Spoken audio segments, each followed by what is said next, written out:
soir sur cette fort belle enveloppe blanche que les monégasques ont reçue la veille ou le lendemain de Noël selon les cas, et dans laquelle on trouvait soi-disant un journal d'information.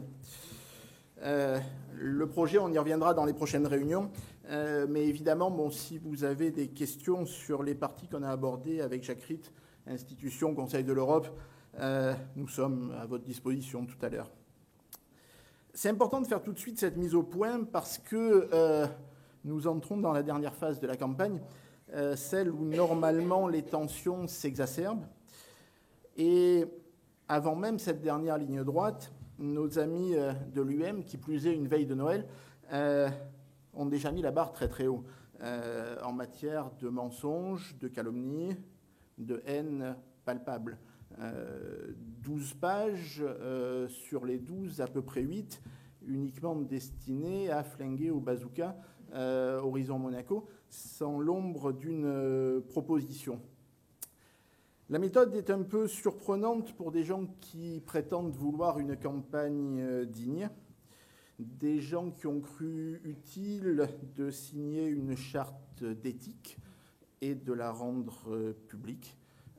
C'est mystérieux, c'est incohérent, parce que sitôt on la rend publique et sitôt on la bafoue, avec le condensé de mensonges que contient cette chose. C'est pas parce qu'on est en campagne électorale qu'on a le droit de raconter n'importe quoi, de sortir n'importe quelles accusations, de dire ou d'imprimer des mensonges flagrants. Nous avons toujours dit que nous répondrions aux insultes par des propositions. C'est ce que nous avons fait dès le 19 décembre. Ils doivent quand même savoir que s'ils continuent dans cette voie des mensonges de caniveau, nous réservons nos droits par rapport à des demandes de réparation. Ce journal...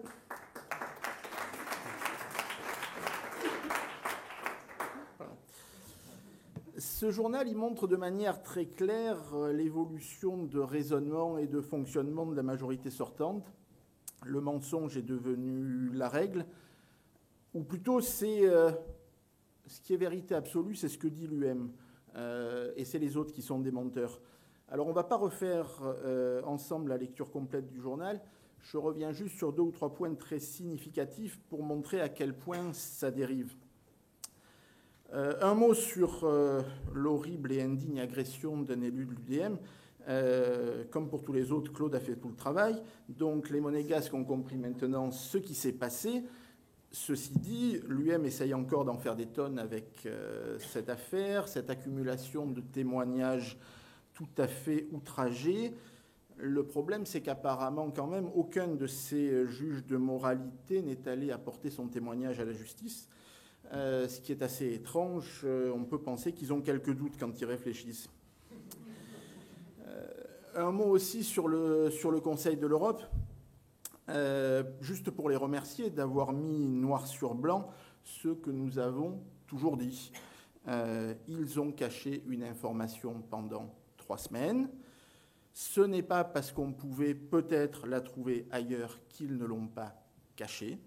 Ce n'est pas le rôle de représentant de Monaco à l'étranger, et qu'ils le veuillent ou non, allez voir Wikipédia, ça s'appelle de la haute trahison. Point.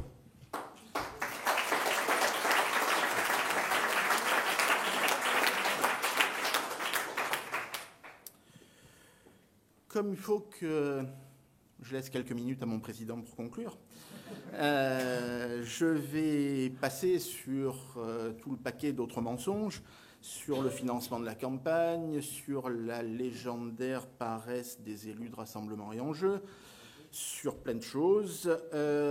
Permettez quand même un dernier mot sur ce qui dépasse le mensonge, la double attaque personnelle et totalement calomnieuse contre Pierre Svara. Pierre est là, il est à votre disposition maintenant ou plus tard pour vous répondre. Il décidera lui-même si l'affaire doit en rester là ou pas, mais sachez quand même 2 ou 3 choses. quand on lâche publiquement un chiffre comme rémunération annuelle de 200 000 euros, qui justifie tous les reniements pseudo des engagements de campagne, l'intention de nuire, elle est là.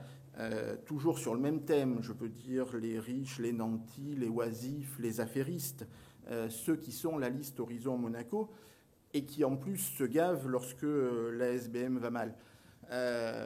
Le problème, c'est que ce chiffre, ou même un chiffre supérieur, c'est celui des grandes années de la SBM. Depuis 2010, c'est entre 5 et 10 fois moins que Pierre Svara, comme tous les autres administrateurs, a touché. Quant à la pseudo-affaire magouille du local du quai Antoine Ier, bon, on ne va pas rentrer encore moins dans le détail fastidieux de la présentation des documents. Pierre peut tout expliquer, peut tout montrer. Toutes les allégations, insinuations sont honteusement fausses. Point. Pour le reste, c'est l'histoire d'un projet qui se monte, qui s'arrête. C'est le lot de ceux qui essayent de monter des projets. Et le problème, c'est que, regardez la composition de la liste UM, personne chez eux ne connaît ou ne comprend le monde de la finance et des affaires. C'est une terre inconnue sur laquelle ils développent tous les fantasmes, y compris les plus nauséabonds dans ce cas, lorsque l'incompréhension rejoint la malveillance.